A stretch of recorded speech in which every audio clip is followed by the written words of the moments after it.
వాళ్ళు ప్రతిపక్షంలో ఉన్నారని ప్రజలే గుర్తించారు. అందుకే ప్రజల్ని వాళ్ళు అక్కడ కూర్చోబెట్టారు. రమ్మని చెప్పండి హౌస్కి. ఎవడు ప్రతిపక్షాన్ని ఎందుకు గుర్తించలేదు? ప్రతిపక్ష నాయకుడుగా చట్టాలని ఉల్లంఘించి మేము గుర్తించాలని అనుకోవట్లేదు. రూల్స్ పైన మాకు గౌరవం ఉందండి, అది ఉల్లంఘించి మేము గుర్తించాలని అనుకోవట్లేదు. We are law abiding citizens, we are not law breakers.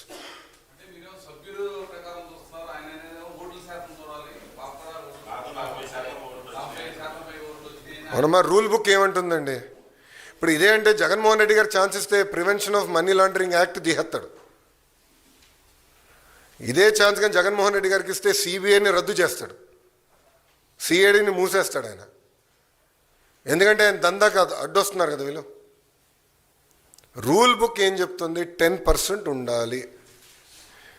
ఇప్పుడు ఒక విషయం చెప్తున్నానండి, నేను ఎమ్మెల్యేగా గెలవకపోతే నేను హౌస్కి రావాలనుకుంటే ఎట్లా అండి? ఇప్పుడు ఒక్క ఓటుతో ఓడిపోయినా ఓటమియే, ఒక ఓటుతో గెలిచినా గెలుస్తామే. ప్రజలు నిర్ణయిస్తారు. That is the beauty of democracy. ఇప్పుడు అరవింద్ కేజ్రీవాల్ గారు ఓడిపోయారు. నేను అసెంబ్లీకి రావాలని అంటే నాకు ఇంత పర్సెంటేజ్ ఓటింగ్ వచ్చింది, 40% ఓట్లు నాకు వచ్చింది, నేను హౌస్లోకి వస్తాను, అసెంబ్లీలోకి వచ్చి కూర్చుంటానంటే ఎట్లా అవుతుందండి? ఇది ఒక సిస్టమ్ ఉంది డెమోక్రసీలో. ఆ సిస్టమ్ మనం అందరం పాటించాలి కదా.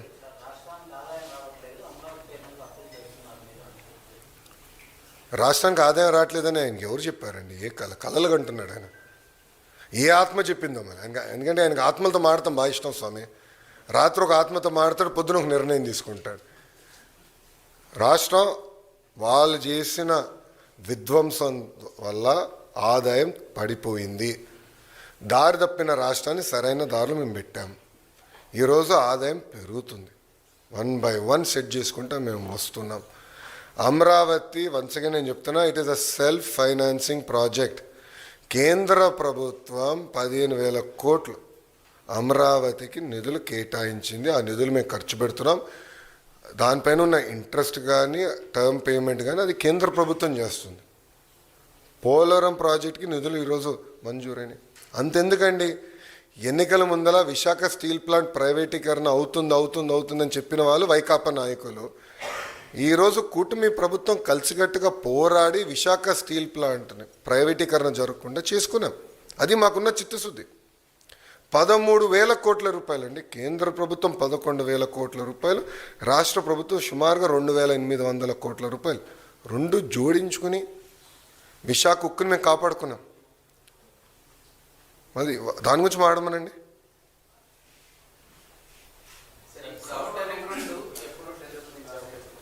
అది మంత్రి నారాయణ గారు సమాధానం చెప్తారు. నాకు అంత ఐడియా లేదమ్మా.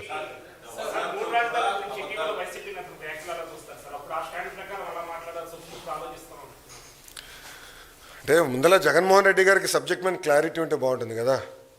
మీడియా మిత్రులు వెళ్ళినప్పుడు అడగాల్సింది ఆయన స్టాండ్ ఏంటో అమరావతి పైన. అంటే ఒక రాజధాని కట్టుబడి ఉన్నాడా, లేదంటే 3 ముక్కలు ఆటలాడుతున్నారా అనేది ఆయన సూటిగా ప్రశ్నించాడు. పాపం ఆయన చేతుల్లో ఏముందబ్బా, ఆయన చేతులు ఏమైనా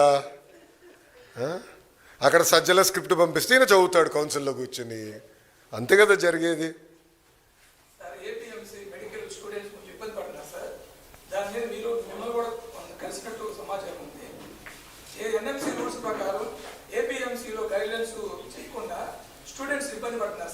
No. We are following NMC rules. We are strictly following NMC rules. And పక్క రాష్ట్రాల్లో ఏదైతే ఫాలో అయ్యారో అదే ఫాలో అవుతాడు. We're not going to break rules. NMC రూల్స్లో లేదు. నో ఎన్ఎంసీలో లేదు. అది మీరు తీసుకురండి. నాకున్న అవగాహన మేరకు స్ట్రిక్ట్గా, అందుకని నేను కొంచెం సబ్జెక్ట్ చదివాను. నాకు లేదు, నాకున్న ఇన్ఫర్మేషన్ రాంగ్ అవుతే మీరు నన్ను అది డీటెయిల్స్ ఇవ్వండి. బట్ నాకున్న సమాచారం మేరకు I have checked, we are following NMC guidelines. లేదమ్మా, రాలేదండి. అది ఇష్యూ అయింది, కోర్టుకి వెళ్ళింది. అది ఆ డీటెయిల్స్ ఉంది, నాకు ఐడియా ఉందమ్మా. మీరు అది కోర్టుని అడగాలి సార్. అమ్మా ఐ అండర్స్టాండ్ అమ్మా, ఇది కొత్త ఇష్యూ కాదు, ఇది నలుగుతున్న issue. But NMC guidelines నేను ఫాలో అవ్వాలి. I'm duty bound by certain guidelines. అది నేను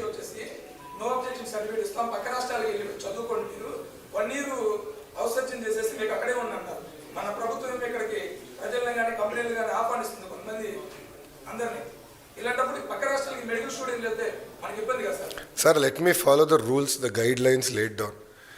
కోర్టు కూడా క్లారిటీ ఇచ్చిందా, then I can take up అమ్మా. అంతేగాని చట్టాన్ని ఉల్లంఘించే అలవాటు నాకు లేదు. Want be very clear.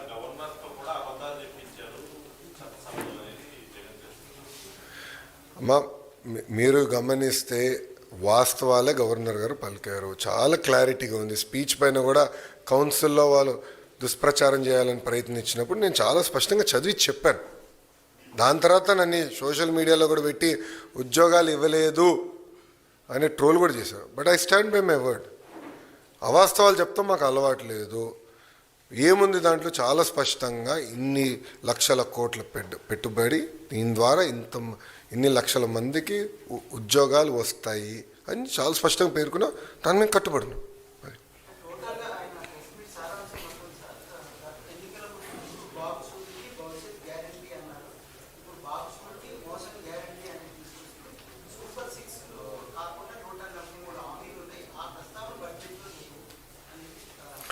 Sir ఒక మాట్లాడుతున్నా, సిపిఎస్ఐని ఎందుకు రద్దు చేయలేదండి? సంపూర్ణ మద్యపాన నిషేధం చేస్తా అన్నారు. సొంత బినామీలు పెట్టుకుని అడ్డగోలుగా మద్యం పైన డబ్బులు సంపాదించాడు, అవునా కదా? ఓకే, సూటిగా ప్రశ్నిస్తున్నా, సొంత బిడ్డలపైన ప్రమాణం చేయమనండి ఆయన అవినీతి చేయలేదని. మద్యంలో సొంత బిడ్డలపైన ప్రమాణం చేయమనండి, మద్యంలో నేను అవినీతి చేయలేదని. Will accept. జగన్మోహన్ రెడ్డి గారు ఛాలెంజ్ చేస్తున్నాను, ప్రమాణం చేయమనండి. అరే ఆయన హామీలు నిలబెట్టుకుని మమ్మల్ని ప్రశ్నిస్తాడు ఆయన. బస్ పెన్షన్, మేము 20 లక్షల ఉద్యోగాలు ఫస్ట్ మీరు బాబు షూరిటీ భవిష్యత్ గ్యారంటీ మీరు చూస్తే బాబు సూపర్ 6లో మొదటి హామీ 20 లక్షల ఉద్యోగాలు. చాలా స్పష్టంగా ప్రైవేట్ ప్రభుత్వ రంగంలో అని చెప్పాం. మేము ప్రైవేట్ రంగంలో పెద్ద ఎత్తున పెట్టుబడులు తీసుకొచ్చాం, ఇంకా తీసుకొస్తాం. నంబర్ 2 టెట్ నిర్వహించాం. డిఎస్సి నోటిఫికేషన్ వచ్చి గల 1 మ్యాన్ కమిటీ రిపోర్ట్ వచ్చిన తర్వాత, 1 మ్యాన్ కమిషన్ రిపోర్ట్ వచ్చిన తర్వాత దెన్ నిర్ణయం అంటే మన నోటిఫికేషన్ ఇద్దామని ప్రభుత్వం ఒక నిర్ణయం తీసుకుని, అది ఈ నెలలో వస్తుందని భావిస్తున్నాం. వచ్చిన వెంటనే ఈ నెలలో ఎట్టి పరిస్థితుల్లో నోటిఫికేషన్స్ ఇస్తాం. దాని తర్వాత జాబ్ క్యాలెండర్ కూడా ఇస్తాం. అంటే ఎలాంటి డౌట్ అవసరం లేదు, అది చేస్తాం. పెన్షన్ పెంచుతాను, పెంచాం. ఉచితంగా గ్యాస్ ఇస్తాను, 3 గ్యాస్ సిలిండర్లు ప్రతి ఏటా ఇస్తాను, ఇచ్చాం. ఇంకో పక్కన మీరు చూస్తే మూసేసిన అన్న క్యాంటీన్లు తిరిగి ప్రారంభిస్తాను, చేశాం.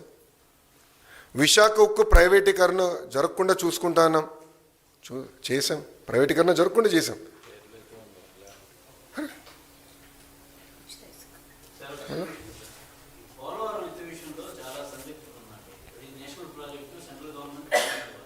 ఎవరికి ఉందండి డౌట్?